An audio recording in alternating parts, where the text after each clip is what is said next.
Good morning. Morning మ్యాగజైన్కి స్వాగతం. ప్రముఖ దినపత్రికలో వస్తున్న వార్తలు వెనకాల జరుగుతున్న పరిణామాలు చూద్దాం.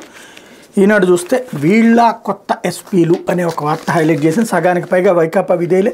అధికార పార్టీ మెప్పు కోసం ప్రతిపక్షాలను అణచివేసిన చరిత్ర వారిది. అలాంటి వారిని ఏరుకోరి ప్రతిపాదించిన సీఎస్ జవహర్ రెడ్డి వైకాపాకు స్వామి భక్తి ప్రదర్శించడంలో ఏమాత్రం తగ్గని వైనం అంటూ ఐఏఎస్ అధికారులు, ఐపీఎస్ అధికారులకు సంబంధించి ఎవరెవరిని రిక్రూట్ చేశారు, వాళ్ళందరూ వెనకాల ఉన్నటువంటిది ఎవరు అన్నటువంటి కాన్సెప్ట్ని హైలైట్ చేశారు. వేటుకు గురైనటువంటి వాళ్ళ స్థానంలో నియమితులు అయ్యేవాళ్ళు కూడా వైఎస్ఆర్ కాంగ్రెస్ పార్టీ అనుకూలునే తీసుకొచ్చారు అన్నటువంటిది. ఇందులో ఒక పెద్ద లాజికల్ పాయింట్ ఏంటంటే, ఈ వార్త నిన్న పురంధేశ్వరి రాసిన లేఖ, ఈ రెండింటిని క్రోడీకరిస్తే ఆంధ్రప్రదేశ్లో ప్రభుత్వం మొత్తాన్ని తమ చేతిలో పెట్టుకోవాలని ప్రయత్నిస్తున్న తెలుగుదేశం పార్టీ. దానికి అంటే మళ్ళీ 2019కి ముందు అధికార యంత్రాంగం తమ చేతుల్లో ఎట్లా ఉండేదో అట్లాగా ఇప్పుడు కేంద్రంలో అసలు పొత్తు పెట్టుకున్నదే అందుకోసం. ఇక అధికారులు వాళ్ళకి ఫేవర్ అనే రూట్లో అయితే కరెక్ట్, ఒకళ్ళకొకళ్ళు ఫేవరబుల్గా నడుస్తున్నారు. ఇక భవిష్యత్తులో ఏం చేయాలంటే, ఇప్పుడు మనకి పోలీస్ స్టేషన్లో వీళ్ళు మీ ప్రాంతంలో కనబడితే జాగ్రత్త అని చెప్పి ఫోటోలు పెడుతుంటారు. జేబు దొంగతనాలు చేసేవాళ్ళు, లేకపోతే కనుక మోసాలు చేసేటువంటి వాళ్ళు, ఇట్లాంటి వాళ్ళ గురించి. ఇక రేపటి నుంచి ప్రభుత్వాలు ఓ స్టిక్కర్లు పెట్టుకోవాలేమో ఎదురుగుండా, ఈ అధికారులు వైసీపీ అనుకూలురు, ఈ అధికారులు తెలుగుదేశం అనుకూలురు అన్నట్టు. ప్రభుత్వానికి అనుకూలుగా ఉంటారు కానీ పార్టీలకు అనుకూలంగా ఉంటారు వాళ్ళు. ఇప్పుడు సురేంద్ర బాబు అనేటువంటి ఆయన ఎన్కౌంటర్లు చేశారు, లేకపోతే డిటి నాయక్ ఎన్కౌంటర్లు చేశారు, ఇదే ఆంజనేయులు ఇదివరకు ఎన్కౌంటర్లు చేశారు, పూర్ణచంద్ర ఎన్కౌంటర్లు చేశారు. ఇప్పుడు పూర్ణచంద్ర బీఎస్పీకి వెళ్ళారు. అదే సందర్భంలో ఆంజనేయులు వచ్చేటప్పటికి ఇప్పటికీ పోలీస్ డిపార్ట్మెంట్లో పనిచేసుకుంటూ ఉన్నారు. అదే సందర్భంలో డిటి నాయక్ వేరే వైపుకి వెళ్ళారు, ఇంతకుముందు ప్రజారాజ్యం వైపుకి. మరి వాళ్ళందరూ ఆయా పార్టీల తరపున పనిచేసినట్ట. అధికారి తను డ్యూటీలో ఉన్నటువంటి సందర్భంలో ప్రభుత్వాన్ని మెప్పిస్తుంటారు. ప్రభుత్వాన్ని మెప్పించడం కోసం అడ్డదారులు చేస్తే ఆటోమేటిక్గా దాని గురించి రాయొచ్చు. కానీ మొత్తం ఆ పార్టీ మనుషులు అని రాయడమే ఇక్కడ వింత. నేను అనేది అది. వాళ్ళు పని చేయట్లేదని చెప్పను, ప్రభుత్వం కోసం పనిచేస్తారు కానీ పార్టీ కోసం పనిచేయరు. అలా చేసేటటువంటి వాళ్ళనేమో ఏబి వెంకటేశ్వరరావు లాంటి వాళ్ళని వెనకేసుకుంటూ వచ్చారు. అది ఇక్కడ ఉన్నటువంటి అతిపెద్దదైనటువంటి తేడా. ఇకపోతే పింఛన్ల పంపిణీ 88% పూర్తి. రెండో రోజు వేల మందికి అవే ఇక్కట్లు. వివిధ జిల్లాల్లో 5గురికి కన్నుమూత. ప్రభుత్వం ఇంటి వద్దకే పింఛన్లు పంపిణీ చేసే అవకాశం ఉన్నా కావాలని రకరకాల సాకులు చెప్పి జాప్యం చేసి వృద్ధులు, వికలాంగులు, అనారోగ్యంతో ఉన్నవారు, వితంతువులను రోడ్ల మీదకి రప్పించి నానా తిప్పలు పెట్టిన గురువారం రాత్రి 9 గంటల సమయానికి రాష్ట్ర వ్యాప్తంగా 88% పింఛన్ల పంపిణీ పూర్తయింది. పింఛన్దారులు 65.69 లక్షల మంది ఉండగా 57.81 లక్షల మందికి పంపిణీ చేశారు. అత్యధికంగా విశాఖ జిల్లాలో 92% పూర్తయింది. అత్యల్పంగా అల్లూరు సీతారామరాజు జిల్లాలో 75.25% నమోదైంది. కొంచెం కామన్ సెన్సు ఇది కరువయింది. ఏంటంటే 88% పూర్తయిందంటే డ్యూటీ పర్ఫెక్ట్గా చేసినట్టే కదా. అయినా వాళ్ళ మీద విషం చెమ్మడమే. చచ్చిపోతున్నారంటే దానికి కారణం ఎవరు? వాలంటీర్ వ్యవస్థను ఆపించినటువంటి ఎన్నికల సంఘం, ఆపేదాకా వెంటపడ్డటువంటి ఈనాడు, ఆంధ్రజ్యోతి, టీవీ5, మహా టీవీ, ఏబిఎన్, ఈటీవీ, అట్లాగే చంద్రబాబు, పవన్ కళ్యాణ్, భారతీయ జనతా పార్టీ, వీళ్ళందరూ దోషులే. ఎందుకంటే వాలంటీర్ ద్వారా ఈ పెన్షన్ల వరకు పంపిస్తే సరిపోయిద్ది కదా. అదేమంటే వెంటనే వాలంటీర్ ఓటు అడుగుతాడు. ఏమి ఇప్పుడు వెళ్ళి అడగడే ఏంటి? ఓట్లు అడగాలనుకుంటే దానికి నీ దగ్గర ఏంటి ఆల్టర్నేటివ్ ఉంది? ఇప్పుడు ఫస్ట్ సింపుల్ లాజికల్ పాయింట్ ఏంటంటే, జగన్ హయాంలో ఏమీ ఇవ్వలేదు, జగన్ ఇచ్చింది ఆఫ్టర్ ఆల్, జగన్ ఇచ్చిన దానికంటే ఎక్కువ పిండేశాడు. ఇదే కదా మనం చెప్తోంది. వాలంటీర్ వెళ్ళి వాళ్ళకి ఓటే ఏంటంటే, ఏమ్మా మీ దగ్గర ఇట్లాగ 100 రూపాయలు ఇచ్చి జగన్ 1000 రూపాయలు పిండేశాడని చెప్పి కన్విన్స్ చేసి ఓటు అడగడమే కదా తెలుగుదేశం పార్టీ కానీ, బీజేపీ కానీ, జనసేన కానీ చేయాల్సింది. అదే ఇంటికి వెళ్ళి వీళ్ళు చెప్పాలి కదా. అది వదిలేసేసి అసలు వాలంటీర్ని నిషేధించేస్తే అని వృద్ధుల్ని రోడ్డు మీదకి తీసుకొచ్చి ఈ ప్రాణాలు తీసిన పాపం ఆషామాషి అయితే కాదు. ఇంకా దాన్ని కవర్ చేసుకుంటూ నాటకాలు ఆడేటటువంటి వైనం నిస్సిగ్గుగా సాగుతున్నటువంటి ఆంధ్రప్రదేశ్ రాజకీయ విచిత్రమైనటువంటి మీడియా మాఫియాతో కూడినటువంటి వ్యవహారం. లేకపోతే శవాల కోసం వెతుకుతున్నారు. పండుటాకులను చంపి జగన్ రాజకీయం చేస్తున్నారు. ట్రెండ్ మారింది. వైకాపా బెండు తీయడం ఖాయం. ప్రజలను గెలిపించడానికే మేమంతా జట్టుగా వచ్చాం. కొవ్వూరు ప్రజాగళం సభలో తెలుగుదేశం పార్టీ అధినేత చంద్రబాబు. ఆ శవాలను సప్లై చేస్తున్న తెలుగుదేశం. వాళ్ళు శవాల కోసం వెతుకుతున్నారు, సప్లై చేస్తుంది తెలుగుదేశం అని అంటే బాగుంటుందా? ఖచ్చితంగా బాగుండదు. కానీ జరుగుతున్నది అదే. ఇక్కడ జరుగుతున్నటువంటి వ్యవహారం వల్ల మనం జనాలు రోడ్డెక్కాల్సిందే అంటున్నాం. అది కరెక్టా కాదా అన్నటువంటిది రేపు పొద్దున పబ్లిక్ తెలుస్తారు. కాకపోతే దాని చుట్టూ జరిపే రాజకీయాలలో పబ్లిక్ ఎంతవరకు చూస్తారనేది చూడాలి. లేకపోతే అవినాష్ రెడ్డి బెయిల్ రద్దు చేస్తేనే సాక్షులకు రక్షణ. వివేక హత్య కేసులో సాక్షులు నిందితులు ప్రభావితం చేశారు. బెదిరింపులపై దస్తగిరి ఇప్పటికే ఫిర్యాదులు ఇచ్చారు. తెలంగాణ హైకోర్టుకు నివేదించిన సిబిఐ మాజీ మంత్రి వైఎస్ వివేకానంద రెడ్డి హత్య కేసులో 8వ నిందితుడైన వైకాపా ఎంపీ అవినాష్ రెడ్డికి మంజూరు చేసిన ముందస్తు బెయిల్ను రద్దు చేస్తేనే ఈ కేసులో సాక్షులకు రక్షణ ఉంటుందంటూ సిబిఐ తెలంగాణ హైకోర్టుకు నివేదించింది. వివేక హత్య కేసులో కీలక సాక్షి అప్రూవర్గా మారిన 4వ నిందితుడు దస్తగిరిని బెదిరించడం ద్వారా బెయిల్ షరతులను ఉల్లంఘించారని తెలిపింది. బెదిరింపులపై దస్తగిరి పలుమార్లు ఫిర్యాదు చేశారని చెప్పింది. అవినాష్ రెడ్డి సహా నిందితులు పలుకుబడి ఉన్నవారని, ఇప్పటికే సాక్షులను ప్రభావితం చేశారని, సాక్షుల రక్షణ నిమిత్తం అవినాష్ రెడ్డి ముందస్తు బెయిల్ రద్దు చేయాలని విజ్ఞప్తి చేసింది అన్నటువంటి వార్తని హైలైట్ చేశారు. ఇది దస్తగిరిని అడ్డుపెట్టి ఆడుతున్నటువంటి నాటకం. ఇది నేను చాలా రోజుల నుండి చెప్తున్నా. మర్డర్ చేసినోడు సాక్షి అయిపోయాడు. వాడి కోసం ఇప్పుడు వ్యవస్థలు కాపాడే ప్రయత్నం చేస్తున్నాయంటే వాడు ఏం చెప్తే అదే నిజమని నమ్మి ఎలాంటి ఆధారాలు లేకుండా వదిలేసినటువంటి కేసు ఇది. ఫైనల్గా కేసు రాజకీయాలకి వార్తలకి తప్పించి విషయం అయితే నిలబడేటటువంటిది కాదు. లేకపోతే జగన్పై తోబుట్టువుల దండయాత్ర, నేటి నుంచి వైఎస్ఆర్ జిల్లాలో షర్మిల సునీత బస్సు యాత్ర, చిన్నాన్న వివేక చివరి కోరిక కోసమేనన్న పీసీసీ అధ్యక్షులు, తల్లి విజయమ్మ ఆశీస్సులు తీసుకుని బయలుదేరిన షర్మిల, కడప లోక్సభ స్థానం నుంచి ఎన్నికల ప్రచారానికి శ్రీకారం అంటూ దేవుడు దీవెనలతో నాన్న ఆశీస్సులతో అమ్మ ప్రేమతో చిన్నాన్న చివరి కోరిక మేరకు ఎన్నికల ప్రచారానికి బయలుదేరుతున్నాను. మీ రాజన్న బిడ్డను దీవించాలని ప్రజలను కోరుకుంటూ ఎన్నికల శంఖారావం పూరించనున్నాను. న్యాయం కోసం పోరాడుతున్న ఈ యుద్ధంలో మీ ఆశీస్సులు నాపై ఉంటాయని ఆశిస్తున్నానంటూ వైఎస్ షర్మిలారెడ్డి నిన్న తాజాగా చేసినటువంటి ట్వీట్ని ఇక్కడ హైలైట్ చేశారు. మొన్న జగన్ ఆశీర్వదించిన విజయమ్మ ఇప్పుడు షర్మిలను కూడా ఆశీర్వదించారు. లేకపోతే అభ్యర్థులపై కేసుల వివరాలు కోర్టు ముందు ఉంచండి. రాష్ట్ర వ్యాప్తంగా వివిధ ఠాణాల్లో తమపై నమోదు చేసిన కేసుల వివరాలు అందజేసేలా జిల్లాల ఎస్పీలు రాష్ట్ర డీజీపీని ఆదేశించాలని కోరుతూ ఎన్నికల్లో పోటీ చేయబోయే అభ్యర్థులు పలువురు దాఖలు చేసిన వ్యాజ్యాలపై గురువారం హైకోర్టు విచారణ జరిపింది. వ్యవహారంపై పూర్తి వివరాలు సమర్పించాలని పోలీస్ శాఖను ఆదేశించింది. విచారణ ఈ నెల 12కి వాయిదా వేసింది. హైకోర్టు న్యాయమూర్తి జస్టిస్ కె శ్రీనివాసరెడ్డి గురువారం మేరకు ఉత్తర్వులు జారీ చేశారన్నటువంటి వార్తని హైలైట్ చేశారు. అయితే నిబంధనల మేరకే జనసేనకు గుర్తు హైకోర్టుకు స్పష్టం చేసిన ఈసీ తీర్పును రిజర్వ్ చేసిన న్యాయమూర్తి కేంద్ర ఎన్నికల సంఘం జనసేన పార్టీకి గాజు గ్లాస్ గుర్తును కేటాయించడాన్ని సవాల్ చేస్తూ దాఖలైన వ్యాజ్యంలో గురువారం హైకోర్టులో వాదనలు ముగిశాయి. తీర్పును రిజర్వ్ చేస్తున్న న్యాయమూర్తి జస్టిస్ బి కృష్ణమోహన్ ప్రకటించారు. ఈ గుర్తు కేటాయింపుకు సంబంధించిన రికార్డులను కోర్టు ముందుంచేలా కేంద్ర ఎన్నికల సంఘాన్ని ఆదేశించాలని కోరుతూ రాష్ట్రీయ ప్రజా కాంగ్రెస్ పార్టీ అధ్యక్షుడు ఎం శ్రీనివాస్ ఈ వ్యాజ్యం దాఖలు చేశారు.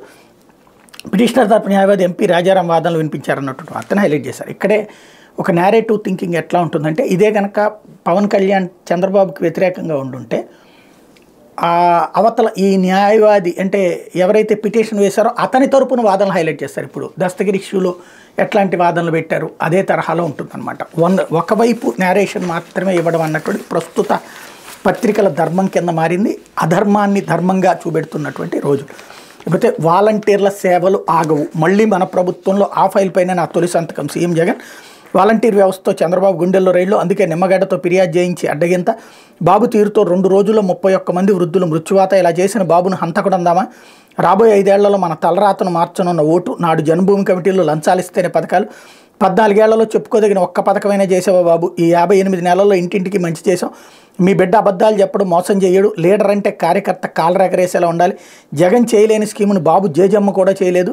నాయుడుపేట బహిరంగ సభలో సీఎం వైఎస్ జగన్ అంటూ చట్టసభల్లోకి సామాన్యులను తీసుకొచ్చామంటూ మాట్లాడినటువంటి వాటిని హైలైట్ చేశారు. ఇక్కడ వాలంటీర్ వ్యవస్థ అంటే పెన్షన్ల విషయాన్ని చంద్రబాబు 4,000 అంటే అటువైపుకి ఏం తీసుకెళ్ళట్లేదు ఈయన. అట్లాగే ఎక్కువ ఎక్స్పెక్టేషన్స్ క్రియేట్ చేయట్లా మేనిఫెస్టో మీద.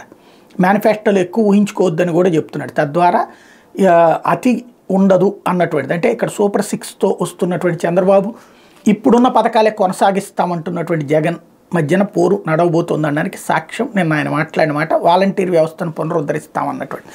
లేకపోతే పురంధేశ్వరి బరి తెగింపు అంటూ 22 మంది ఐపీఎస్ని బదిలీ చేయాలంటూ ఈసీకి లేక, వారి స్థానంలో ఎవరెవరు నియమించాలో కూడా సూచన. ఎన్నికల ప్రక్రియకు సంబంధం లేని అధికారులపైన ఆరోపణలు. బెదిరింపు ధోరణిలో లేఖ రాయడం వెనక బాబు పాత్ర స్పష్టం. చంద్రబాబు కేసులు విచారిస్తున్న సిఐడి అధికారిపైన కక్ష ధోరణి. ఆయనకు ఎన్నికలతో సంబంధం లేకుండా బదిలీ చేయాలని లేక, మరిది కోసం పూర్తిగా దిగజారిన తీరు. పదవి తాకట్టుపై బీజేపీలోని విస్మయం అంటూ ఎన్నికల వేళ తన మరిది చంద్రబాబు నాయుడు కోసం బీజేపీ రాష్ట్ర అధ్యక్షులు పురంధేశ్వరి బరి తెగించారు. ఒకేసారి ఏకంగా 22 మంది ఐపీఎస్ అధికారులు బదిలీ చేయాలంటూ రాష్ట్ర ఎన్నికల ప్రధాన అధికారికి లేఖ రాయడమే కాక ఆ 22 మంది స్థానంలో ఎవరెవరు నియమించాలో పేర్లతో సహా సూచించారు. ఒక రకంగా అనధికారికి సిఫార్సు చేశారు. నిజానికి ఎలా ఎవరెవరు నియమించాలో కూడా సూచిస్తూ లేఖ రాయడం అనేది అనూహ్యం. కేంద్రంలో బీజేపీ అధికారంలో ఉండటం తాను ఆ పార్టీ రాష్ట్ర అధ్యక్షురాలు కొనసాగుతుండడం వల్లే ఆమె ఇంత బరితెగించారంటున్నారంటూ ఆమెది సెకండ్ పాత్ర అంటున్నాను. ఇది చాలా సంచలనాత్మకమైనటువంటి అంశం. ఒకటి, అసలు భారతీయ జనతా పార్టీ ఇంతవరకు ఏం ఫేస్ చేసిందండి అని ప్రాబ్లం. ఇంతమందిని బదిలీ చేయమని కోరడం అంటే తెలుగుదేశం పార్టీ రాయిపించినట్టే అది. కాకపోతే అందులో చేసిన రాంగ్ స్టెప్ ఏంటంటే ఎవరెవరిని నియమించాలో కూడా చెప్పడం.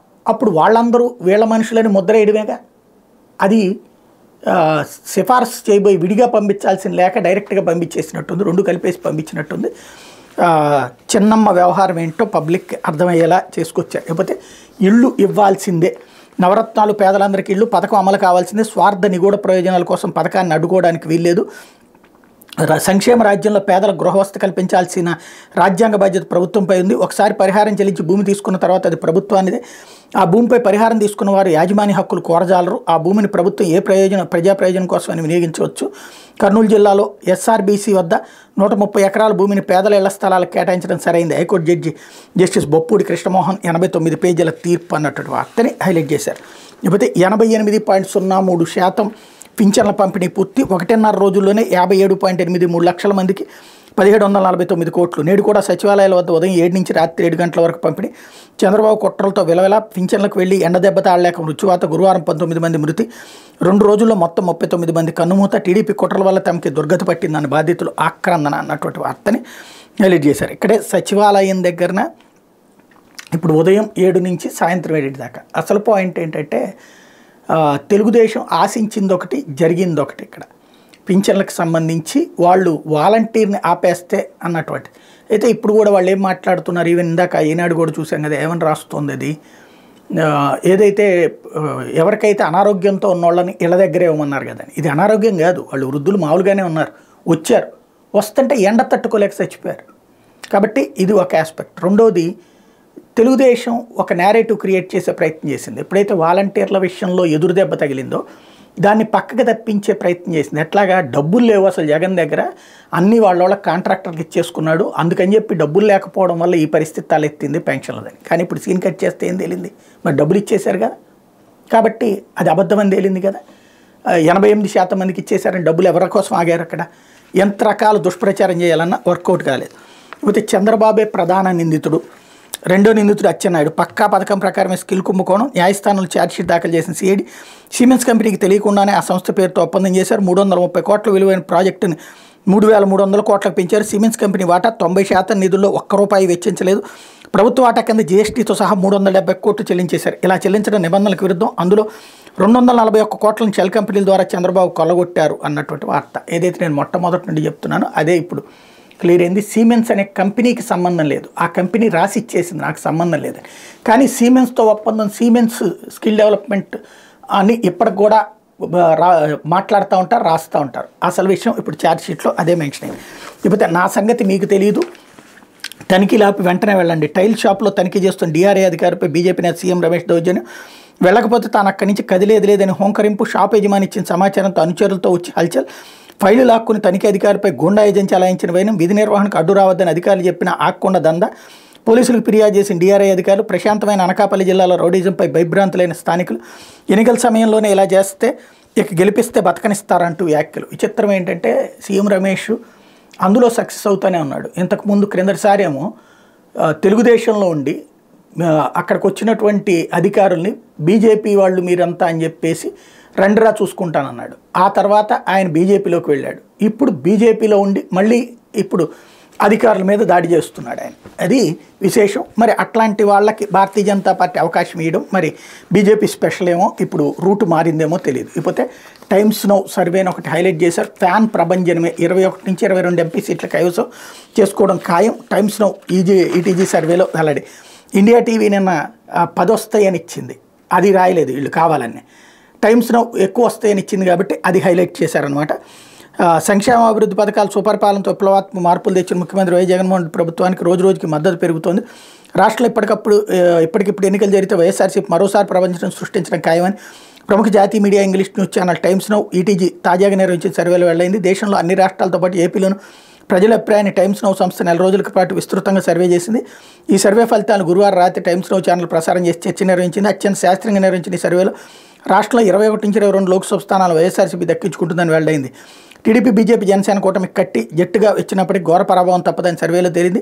బీజేపీకి రాష్ట్రంలో ఒక్క ఎంపీ సీటు కూడా రాదని తేల్చింది. టీడీపీ జనసేన కూటమి 3 నుంచి 4 ఎంపీ స్థానాలతో కింద ఉనికిని చాటుకునే అవకాశం ఉందని పేర్కొంది అన్నట్టు వార్తని హైలైట్ చేశారు. ఇకపోతే ఆంధ్రజ్యోతి వైసీపీ డిఎన్ఏలోనే శవరాజకీయం అంటూ ఓటు వేయొద్దని చెల్లెలే చెప్తోంది. 188 మంది దళితుల్ని చంపారు. 4.5 ఏళ్లలో 6,000 కేసులు పెట్టారు. నా ఎస్టీలంటూ వారి గొంతుకొస్తున్నారు. ప్రతి ఇంట్లోనూ ప్రతి ఊర్లోనూ చర్చ జరగాలి. 32 మంది పింఛన్దారులను చంపేశాడు. పోలీసులు కేసులు పెట్టి లోపలేయాలి. వాలంటీర్ వ్యవస్థను కొనసాగిస్తా. పండుటాకులకు పెద్ద కొడుకులా ఉంటా. గెలిచిన మొదటి నెల నుంచి 4,000 పింఛన్. ఫ్యాన్ని డస్ట్బిన్లో పడేయండి. కొవ్వూరు నల్లజర్ల ప్రజాగళం పలులో బాబు పిలుపు అన్నటువంటిది హైలైట్ చేశారు. అట్లాగే అవినాష్ బెయిల్ రద్దు చేయాల్సిందే అంటూ దస్తగిరి పిటిషన్కు మద్దతు ఇస్తున్నామంటూ సిబిఐ స్టేట్మెంట్ హైలైట్ చేశారు. ఈసీ డైరెక్ట్ చార్జ్ ప్రమోటీలకు నో ఛాన్స్. ఎన్నికల వేళ సంచలన నిర్ణయం. కొత్త కలెక్టర్లు ఎస్పీలుగా డైరెక్ట్ రిక్రూటీలే. కృష్ణాకు బాలాజీ, అనంతకు వినోద్ కుమార్, తిరుపతి కలెక్టర్గా ప్రవీణ్ కుమార్, గుంటూరు రేంజ్ ఐజీగా సర్వశ్రేష్ఠ త్రిపాఠి, ప్రకాశం, పల్నాడు, చిత్తూరు, అనంత, నెల్లూరు జిల్లాలకు నూతన ఎస్పీలు. నియామకాల్లో నిక్కచ్చిగా వ్యవహరించిన ఈసీ. రాష్ట్ర సర్వీసు అధికారులపై రాజకీయ ఒత్తిళ్లు, అందుకే వారి నియామకాలకు నో. ఆర్ఆర్ జాబితాలే పంపాలని స్పష్టీకరణ. డైరెక్ట్ అధికారులకి పోస్టింగ్లు తక్షణమే బాధ్యత చేపట్టాలని ఆదేశం. ఆ వెంటనే సీఎస్ ఉత్తర్వులు అంటూ ఇక్కడే విచిత్రం చూడండి. ఈనాడేమో వీళ్ళ కొత్త ఎస్పీలు అని రాసింది. జ్యోతినేమో ఈసీ డైరెక్ట్గా పెట్టిందే కరెక్ట్ అని రాసింది. మరి ఏది నిజమని నమ్మాలో పాపం చంద్రబాబు గారు వీళ్ళిద్దరికీ కలిపి సరిగ్గా ఎక్స్ప్లెయిన్ చేసినట్లేరు దీన్ని ఎట్లా ప్రొజెక్ట్ చేయాలన్నది. దాంతో ఈనాడేమో తెలుగుదేశంకు మంచి చేస్తున్నా అనుకుని ఒక కోణంలో రాస్తే జ్యోతి మరొక కోణంలో రాసింది. ఓవరాల్గా ఇది ఉంది. ఇకపోతే ఎల్ఐసికి బొట్టమ్మ బురిడి. 360 కోట్ల రుణం ఎగ్గొట్టిన రేణుక దంపతులు. వారి ఆస్తులు వేలానికి పెట్టిన ఎల్ఐసి హౌసింగ్. రేణుకమ్మ ఆస్తులు అంతంతేనన్న సీఎం జగన్. 1000 కోట్ల ఆస్తులున్న అప్పుల ఎగవేతపై అనుమానాలంటూ నేను సాధారణంగా నా అంచనాలను దాటి ఎక్కడికి పోదు. చాలా వరకు 100కి 80% నిజమే అవుతుంది. నేను అది చాలాసార్లు గర్వంగా కూడా ఫీల్ అవ్వను, కానీ సంతోషంగా ఫీల్ అవుతా. మొన్ననే చెప్పా బుట్టా రేణుక గురించి ట్రోల్ చేస్తున్నారు. అట్లాగే బుట్టా రేణుక ఈ మాట అన్నది, ఇది బుట్టా రేణుక ఆస్తులు ఏంటి అది తెలుగుదేశం పార్టీ గుర్తు చేస్తోంది అన్నటువంటి. ఆ రోజునే నేను ఒకటి ప్రస్తావించా. ఈవిడ 2 ఎలక్షన్లో పోటీ చేసింది. ఆ దెబ్బకి చాలా డబ్బులు ఆర్తకర్పూరం అయిపోయి ఉంటాయి. ఏళ్ల తరబడి సంపాదించినటువంటి ఆస్తులు ఎన్నికలప్పుడు తగలేసుకోవడం అన్నటువంటిది. అధికారికంగా 45 లక్షలైనా అనధికారికంగా 10 నుంచి 10 కోట్ల రూపాయలు ఎస్సీ ఎస్టీ నియోజకవర్గాల్లో నడుస్తుంది. మిగతా చోట్ల 50 నుంచి 100 కోట్లు. ఎంపీ సీట్ అయితే 200 కోట్లు, 100 నుంచి 200, 300 కోట్లు కూడా. కాబట్టి 2 ట్రిప్పులు పోటీ చేసింది కాబట్టి చాలా వెళ్ళిపోయి ఉంటుంది. రన్నింగ్లో ఉన్నటువంటి దాన్ని మెయింటైన్ చేసుకోగలుగుతారు, కానీ ఇక్కడ ఏదో తేడా ఉంటుంది, అందుకని చెప్పినట్టున్నారని. ఇప్పుడు అదే జరిగింది. రేణుక దగ్గర చివరికి ఆస్తులు 360 కోట్ల కోసం ఆస్తులు వేలం వేసేటటువంటి పరిస్థితికి వచ్చి మొన్న జగన్ చెప్పిన మాట వాస్తవమేనమాట. ఏది ఆర్థిక ఇబ్బందుల్లో ఉంది అన్నటువంటిది. ఎంత అనిల్ అంబానీకి కూడా అట్లాగే అయింది. అంతా ఆయనకేం తక్కువ అని అనుకుంటాం, కానీ ఏమయ్యాడు చూసాం కదా. అట్లాగే ఉంటుంటాయి కొన్నిసార్లు. కాకపోతే ఈ లోపుగా మనం రాజకీయ కోణంలో అదే కనుక బుట్టా రేణుక తెలుగుదేశంలో ఉండుంటే కనుక వేరే కోణంలో ప్రొజెక్ట్ చేశారు. కిందసారి ఆవిడ తెలుగుదేశంలో ఉన్నప్పుడు అప్పటికే ఇవన్నీ ఉన్నాయి అప్పులు. కాకపోతే అప్పుడేమో మంచి ఆవిడగానే హైలైట్ చేశారు, ఇప్పుడు చెడ్డ ఆవిడగానే హైలైట్ చేస్తున్నారు. ఇది సహజం. ఆంధ్రప్రదేశ్లో ఉండేటువంటి రాజకీయాల్లో ఉన్నటువంటి విచిత్రమైనటువంటి వ్యవహారం కాబట్టి దాన్ని ఎవరు ఏం చేయలేం. నేరేటివ్ థింకింగ్తోనే కథ నడుస్తుంది. ఇది దినపత్రికలో వచ్చిన వార్తలు వెనకాల జరుగుతున్న పరిణామం.